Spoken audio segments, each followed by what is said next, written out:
నమస్తే, welcome to view point. పశ్చిమ బెంగాల్ రాష్ట్రంలోని మమతా బెనర్జీ ప్రభుత్వాన్ని బీజేపీ మరొకసారి నిలదీస్తోంది.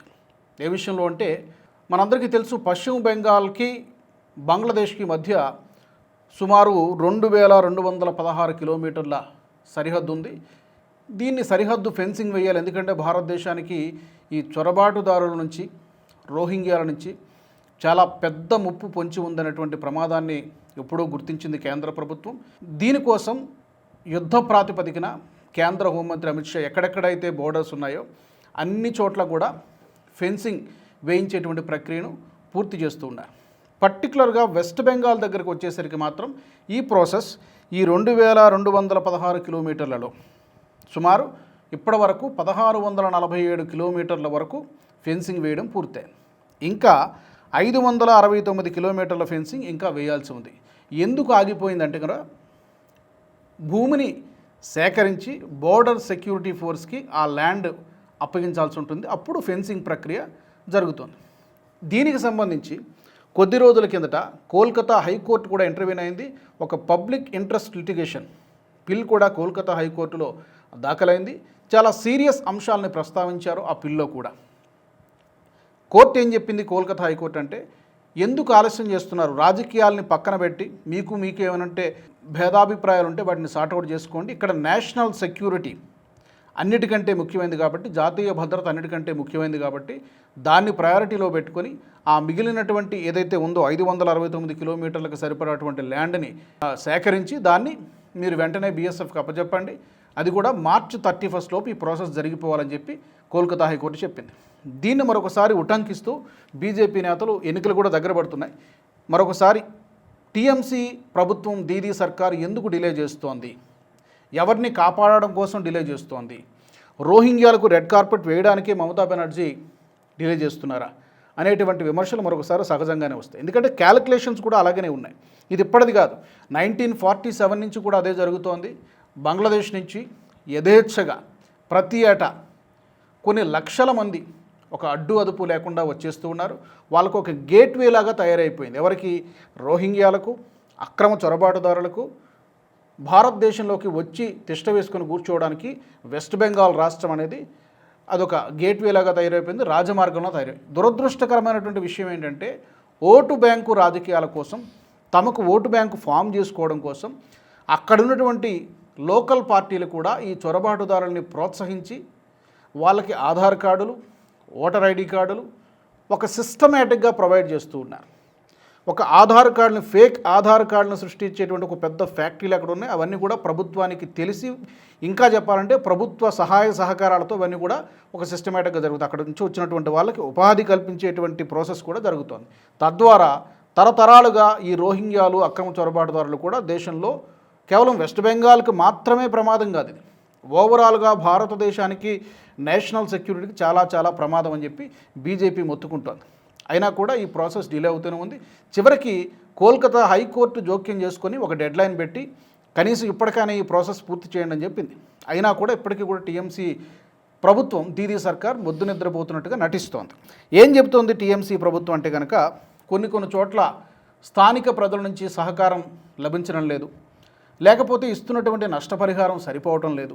ఇంకొక కారణం ఏంటంటే, కొంచెం డిఫికల్ట్ టెరెన్స్ ఉన్నాయి, రివర్స్ అలాంటివి కొన్ని ఉన్నాయి కాబట్టి అక్కడ కొంచెం డిలే అవుతోంది అని చెప్పి మమతా బెనర్జీ ప్రభుత్వం చెప్తుంది. కానీ ఇవన్నిటికీ సంబంధం లేదు, ఎందుకంటే ఇక్కడ నో మోర్ ఎక్స్క్యూజెస్ అని చెప్పి బీజేపీ అంటోంది, కోల్కతా హైకోర్టు కూడా అదే అంటుంది. వీటన్నిటిని కూడా పక్కన పెట్టండి అని చెప్పి కొద్ది రోజుల కిందటే మనం NH టీవీలో ఒక వీడియో కూడా చేసాం. ఆ వీడియో సారాంశం ఏంటంటే బ్రీఫ్గా చెప్పేస్తాం, ఎందుకంటే ఇంతకుముందు ఒక వీడియో చేశాం కాబట్టి. బెంగాల్ నుంచి బంగ్లాదేశ్కి ఒక సీక్రెట్ టన్నల్, సొరంగ మార్గాన్ని ఏర్పాటు చేశారు. అక్కడ ఆ ఇంట్లో దక్షిణ 24 పరగణాల జిల్లా, మీలో చాలామందికి ఐడియా ఉంటుంది, దక్షిణ 24 పరగణాల జిల్లాలో కుల్తాల్ అనేటువంటి గ్రామంలో ఒక చిన్న ఇల్లు ఉండేది. అతని పేరు, ఆ ఇంట్లో సద్దాం సత్తార్ అనేటువంటి ఒక వ్యక్తి ఉండేవాడు. ఇద్దరు భార్యాభర్తలు ఉంటారు.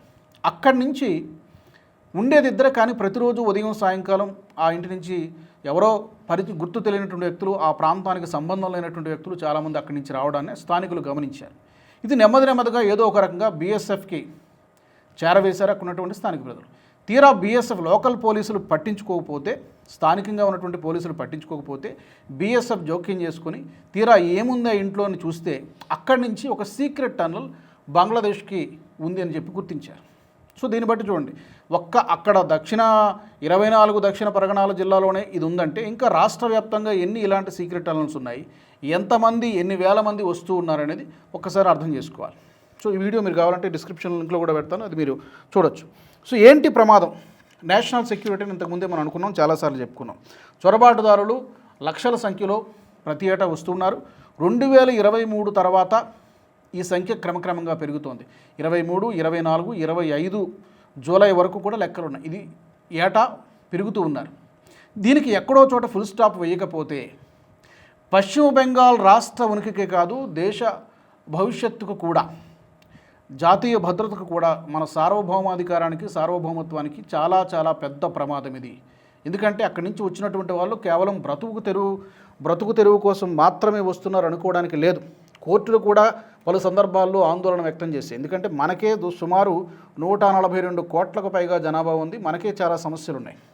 ఇలాంటి తరుణంలో మనం ఎక్కడో వేరే దేశాల నుంచి వచ్చినటువంటి వాళ్ళు, మన పౌరసత్వం లేనటువంటి వాళ్ళకి మనం ఇక్కడ చోటు ఇవ్వాల్సినటువంటి అవసరం లేదనేటువంటి విషయాన్ని హైకోర్టులు, కొన్ని సందర్భాల్లో సుప్రీంకోర్టులు కూడా ప్రస్తావించాయి. మరి ఇవన్నీ కూడా గాలికి వదిలేసి కేవలం మమతా బెనర్జీ అనే కాదు, ఈ సమస్య కేరళ రాష్ట్రంలో కూడా ఉంది, మరికొన్ని రాష్ట్రాల్లో కూడా ఉంది. ఇక్కడ హైదరాబాద్లో కూడా చాలామంది రోహింగ్యాలు తిష్ట వేసుకుని కూర్చున్నారు. ఈ మధ్య ఇక్కడ పెద్ద ఎత్తున హిందువులు మేల్కొనడం, కొన్ని హిందూ సంఘాలు కూడా పోరాటం చేస్తున్నాయి. వాళ్ళని ఇక్కడి నుంచి పంపించేయాలి, లేకపోతే అరెస్ట్ చేయాలని చెప్పి డిమాండ్లు కూడా చేస్తున్నాయి. So coming back to west Bengal, ఏం జరుగుతోంది దీనివల్ల? ఒకటి నేషనల్ సెక్యూరిటీ, 2 చొరబాటుదారులు రోహింగ్యాలు సమస్య ప్రతి ఏటా పెరిగిపోతుంది, ప్రతి నెల పెరిగిపోతుంది. డెమోగ్రఫిక్ చేంజెస్ జరుగుతున్నాయి, జనాభా నిష్పత్తి మారిపోతుంది. మన దేశ పౌరులు కానటువంటి వాళ్ళు ఇక్కడ తిష్ట వేసుకుని కూర్చోవడం వలన ఎన్నికలు జరిగినప్పుడు ఈ ఎన్నికల్లో నిర్ణయాత్మక శక్తిగా ఈ చొరబాటుదారులు రోహింగ్యాలు మారడంతో ఇక్కడ కొన్ని పొలిటికల్ పార్టీలకు తాత్కాలికంగా అధికారం లభించవచ్చు, పవర్లోకి రావచ్చు, కానీ దీర్ఘకాలికంగా చూస్తే ఇది చాలా చాలా పెద్ద ప్రమాదం. ఇప్పుడు మనకి కేరళ ఎగ్జాంపుల్ గుర్తు చేసుకోవచ్చు. పిఎఫ్ఐకి సంబంధించి పిఎఫ్ఐని బ్యాన్ చేసినప్పుడు ఒక డాక్యుమెంట్ గుర్తించారు. 2047 కల్లా, 2047 కల్లా ఈ దేశాన్ని, పర్టికులర్గా కేరళ రాష్ట్రాన్ని ఇస్లామిక్ స్టేట్గా మార్చేయాలన్నటువంటి కుట్ర అందులో బయటపడింది. సో ఇది అన్ని రాష్ట్రాలకు వర్తిస్తుంది, పర్టికులర్గా వెస్ట్ బెంగాల్ లాంటి రాష్ట్రాలకు, కేరళ లాంటి రాష్ట్రాలకు కూడా పర్టికులర్గా వర్తిస్తుంది. సో ఈ ప్రమాదం పొంచి ఉంది. క్రాస్ బోర్డర్ క్రైమ్స్ అనేవి కూడా పెరిగిపోతూ ఉన్నాయి, క్రైమ్ రేట్ కూడా పెరుగుతోంది. అక్కడి నుంచి వచ్చినటువంటి వాళ్ళు కొన్ని సందర్భాలలో 100కు 100% అందరూ అలాగే తయారయ్యారని చెప్పలేం, కానీ చాలా సందర్భాల్లో జరుగుతున్నది ఏంటంటే సమాజంలో క్రైమ్ రేట్ పెరగడము, కొన్ని సందర్భాల్లో స్లీపర్ సెల్స్గా మారడము, లేదా ఓవర్ గ్రౌండ్ వర్కర్స్గా పనిచేయడము మనం చూసాం. పహల్గామ్లో అటాక్ కానివ్వండి, ఢిల్లీలో జరిగినటువంటి ఆ కారు బాంబు దాడి కానివ్వండి, ఇలాంటి ఉదంతాలు చెప్పుకుంటూ పోతే చాలా ఉన్నాయి. సో ఇవన్నీ కూడా చాప కింద నీరులాగా విస్తరిస్తూ ఉన్నారు. కాబట్టి మన జాతీయ భద్రతకు చాలా చాలా ప్రమాదం. ఈ విషయాన్ని దృష్టిలో పెట్టుకొని కోర్టు ఆర్డర్ని పరిగణనలోకి తీసుకొని మమతా బెనర్జీ ప్రభుత్వం సాధ్యమైనంత తొందరగా ఈ యొక్క భూమిని, ఈ 569 కిలోమీటర్లకు సరిపడేటువంటి ల్యాండ్ ఎక్విజిషన్ పూర్తి చేసి బోర్డర్ సెక్యూరిటీ ఫోర్స్కి అప్పగించాలి. నో మోర్ ఎక్స్క్యూజెస్, ఇంతవరకు చేసింది చాలు, మీ రాజకీయాలు పక్కన పెట్టండి అని చెప్పి కోర్టు చీవాట్లు పెడుతోంది. చాలా కారణాలు చెప్తున్నారు, అడ్మినిస్ట్రేటివ్ రీజన్స్ అని చెప్తున్నారు, ఎన్నికలు జరుగుతున్నాయి కాబట్టి ఇవన్నీ కూడా పక్కన పెట్టేసేయండి, వీటన్నిటితో మాకు సంబంధం లేదు, ఆల్రెడీ మీకు ఇప్పటికే చాలా సమయం ఇచ్చామని చెప్పి కోర్టు చాలా నిర్మోహమాటంగా చెప్పింది. చూడాలి మరి దీనికి సంబంధించి త్వరలో మమతా బెనర్జీ ఆ పని చేస్తారా, లేకపోతే మరింత తాత్సారం చేసి ప్రజల చేత చీవాట్లు తింటారా, కోర్టు చేత చీవాట్లు తింటారా అనేది చూడాల్సింది. మరి మీకేమనిపిస్తోంది? ఈ అంశానికి సంబంధించి మీ అభిప్రాయాలను తప్పకుండా కామెంట్స్ రూపంలో పెట్టండి. మమతా బెనర్జీ ఈ వచ్చే ఎన్నికలలో ఈ ప్రభావం, పర్టికులర్గా ఈ చొరబాటుదారులను నమ్ముకుని, రోహింగ్యాలను నమ్ముకుని ఆమె ఏ మేరకు గట్టెక్కగలుగుతారు చూడాల్సి ఉంది. తప్పకుండా మీ యొక్క అభిప్రాయాన్ని కామెంట్ సెక్షన్లో తెలియజేయండి. మరొక వ్యూ పాయింట్లో మళ్ళీ కలుసుకుందాం. జై హింద్. ఈ వీడియో మీకు నచ్చినట్టయితే లైక్ చేయండి, 10 మందికి షేర్ చేయండి. అలాగే కామెంట్ల రూపంలో మీ అభిప్రాయాలను మాతో పంచుకోండి. Nationalist hub group of channels ను సబ్స్క్రైబ్ చేసుకుని తెలుగునాట జాతీయవాద జర్నలిజాన్ని ప్రోత్సహించండి. ఈ వీడియో కింద ఉన్న బెల్ ఐకాన్ పై క్లిక్ చేయడం మర్చిపోవద్దు.